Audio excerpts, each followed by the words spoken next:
Okay, let's dive in. We're starting with this really powerful question, one that apparently kicked off a whole global movement. Right. It comes from the sources about William Cameron Townsend, usually called Cam. He's in Guatemala, and someone asks him. If your God is so smart, why can't he speak our language? Just imagine hearing that. Exactly. Uh, From a Chikel man. yeah. And that question, well, it's framed as the real spark for Townsend's life work. He became this incredibly influential figure in missions and language development. So that's what this deep dive is about. We've got this stack of sources, biographies, academic papers, organizational websites, the lot, and we're trying to understand Townsend, his vision for Bible translation, and these big organizations he started. Wycliffe Bible Translators Yeah. says SBio Global, which used to be the Summer Institute of Linguistics, and JAARS, too. We're looking at the roots, what drove him, what shaped these groups. Okay, so paint the picture. Townsend arrives in Guatemala, around 1917. What's he doing initially? Well, the sources say he was basically distributing Spanish Bibles among the Cachiquel people, but they didn't speak Spanish as their main language. Ah, so it wasn't really connecting. Not deeply, no. Yeah. There are stories of people being confused, saying things like, Jesus, no Jesus here, maybe in the next village. They just didn't grasp it in Spanish. Which loops us right back to that pivotal question. He's talking about God, and this Cachico man just lays it out there. Why can't God speak my language?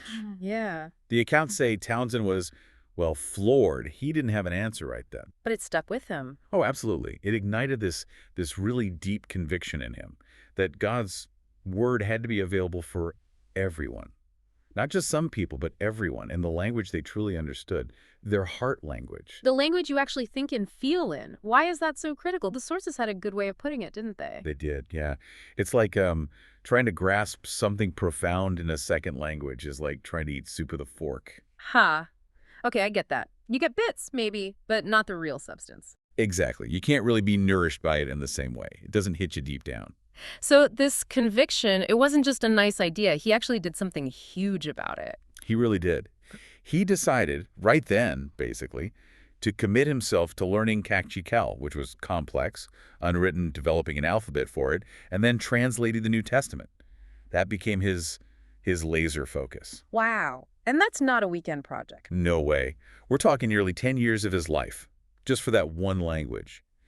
And what's really clear from the sources is how crucial working with local Cachiquel people was. He couldn't have done it alone. Right. Tell us about them. Who are the key players? Well, the name that comes up most prominently is Francisco Diaz, a Cachiquel man older than Townsend. And their relationship sounds like it went way beyond just, informant translator. How so? Townsend apparently saw him as a real companion, even a kind of mentor figure, which was pretty unusual given the social gaps back then. Sources mention real friendship, mutual respect. Did Townsend write about him? Yes. His journals apparently mention Diaz quite a bit, calling him an equal colleague. Diaz wasn't just helping with words. He was teaching Townsend about the culture, the community's needs. He apparently helped keep Townsend focused on the Cachiquel work specifically. That personal link sounds really important for understanding Townsend's early drive. It seems central, yeah. And there were others, too. The sources mention Trinidad Back, who was a key translator and later graduated from a Bible institute, plus people like Margarito, Zungia, Joe Chiquel. It wasn't just Townsend dictating. They were actively involved, sometimes drafting passages themselves. So a real team effort, but probably not without bumps. Oh, for sure. While the Cachiquel colleagues knew the language inside out, Townsend apparently spent a lot of time explaining the actual biblical context, the meaning behind the verses, the exegesis part. Makes sense. And he also needed outside linguistic help, right? He consulted experts like Edward Sapir on the technical side, like how best to create the writing system, the orthography. So a mix of deep local knowledge and academic expertise. What about finishing it? Was it about getting it perfect or getting it done? That's a key point. Townsend seems to have been driven by this intense evangelical urgency. He believed that getting the New Testament into people's hands, even if it wasn't perfectly polished initially, was crucial. Why? Because he thought it could bring salvation by the scores, as one source puts it. So getting it finished, which they did in 1929, took priority over, say, years more of revision. Okay, so 10 years for one language, and then I guess the penny dropped. Exactly. Once the Cachiquel work was done, he looked around and saw, wow, thousands of other languages. No way he could do this alone for all of them. Right, the scale of the problem was enormous. He needed a different approach. And he needed to multiply the effort, train others, and that's where the movement really starts. He realized most missionaries just weren't trained for this kind of linguistic heavy lifting. So what did he do? In 1934, he started Camp Wycliffe, basically a summer training program in linguistics, named after John Wycliffe, the early English Bible translator. And this wasn't just a small summer camp for long. Not at all. It grew incredibly quickly. Within about 10 years, that initial idea had exploded into Wycliffe Bible Translators, which focused on the translation task itself, and the Summer Institute of Linguistics, SIL, which handled the linguistic research and training. And JAARS came later. Yeah, JAARS Jungle Aviation and Radio Service was set up later to provide the practical support, like planes and radios, to reach really remote areas. Some sources talk about it in terms of extraordinary exploits, this idea of God enabling ordinary people to do these massive things. It's quite a trajectory, from one guy's conviction to these global organizations. How did they manage that reach, though, especially getting into places that weren't exactly welcoming to missionaries? Okay, yeah, this is where their strategy gets really interesting, according to the sources. It was this mix of science, practical help, and clever access. Townsend and his colleague, L.L. Legters, they saw the bottleneck training. You needed people with specific skills. Right. Camp Wycliffe was the start. And then a really key figure showed up in 1935, Kenneth Pike. Ken Pike. Tell us about him. Well, the story goes he was initially turned down by another mission for health reasons, this skinny missionary reject. But he turned out to be a linguistic genius. Really? Oh, yeah. Townsend saw his potential right away, encouraged him to get serious academic training. Pike studied under the famous linguist Sapir, developed groundbreaking methods, especially for analyzing tonal languages, where pitch changes meaning. Super complex stuff. So Pike brought the academic weight, the scientific credibility. He really did. And he pushed hard for it within SIL. He insisted their members had to be real linguists, properly trained, not just amateurs. He felt they had to deliver the real goods scientifically to be taken seriously, especially once people knew they were linked to missions. So a bit of tension there between Townsend's urgency and Pike's push for rigor. Definitely seems like it. A dynamic tension that shaped the organization. But that scientific focus, combined with another key policy, helped them gain access. Which policy was that? The non-sectarian policy of SIL. This was crucial. Wycliffe Bible Translators is openly about Bible translation for mission work. But SIL members, under this policy, agreed not to do traditional missionary activities like planting churches or direct evangelism while working under SIL contracts. Why was that so important? Pragmatism, mostly. Yeah. It allowed SIL to approach governments, especially ones wary of missionaries, and present themselves differently. As linguists, as scientists, educators. Exactly, offering valuable services. Mapping languages, creating alphabets, helping with literacy programs, bilingual education materials, things governments actually needed, so they could get contracts, get access, operate under the official guise of linguistics, as one source puts it. Even in countries closed to other missions. Right. Mexico is the classic example. President Cardenas was apparently impressed with Townsend's practical help for indigenous communities. He needed linguists for his bilingual education initiatives. Townsend saw the overlap. The government needed linguistic help. He needed access for translation. It was a strategic alignment. Sounds like Townsend was quite the diplomat, too. Didn't he even write a biography of Cardenas? It did, yeah. Yeah. Shows how close that relationship became. It was a very pragmatic approach to furthering the translation goal. Okay, let's shift slightly.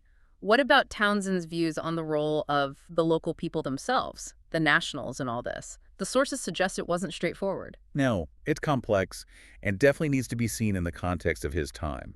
His initial vision, apparently, was that the expatriates, like himself, would be the pioneers. They'd do the initial translation, maybe get things started, and then move on. And the local Christians would take over. Right. Things like ongoing evangelism, literacy work, setting up their own churches, their own organizations, that was seen as the role for nationals. So why did he seem hesitant, at least initially, to have nationals fully integrated within ILAO as translators early on, beyond being assistants? The sources suggest a few reasons. One was actually trying to avoid paternalism. He didn't want nationals to be junior partners in an organization dominated by foreigners. He felt they should lead their own independent movements. Okay, that's one angle. Another was, again, pragmatism. Having many nationals formally part of SIL might have compromised that carefully constructed non-sectarian status in places like Mexico, where there was anti-clerical sentiment.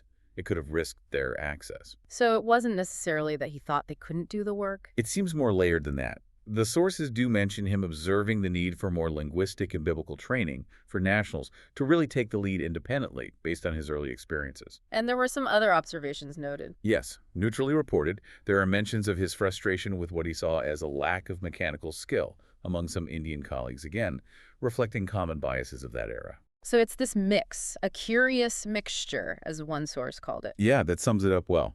A belief in basic human equality, driven by his faith, but mixed with some prevailing ideas about civilizational differences from that period.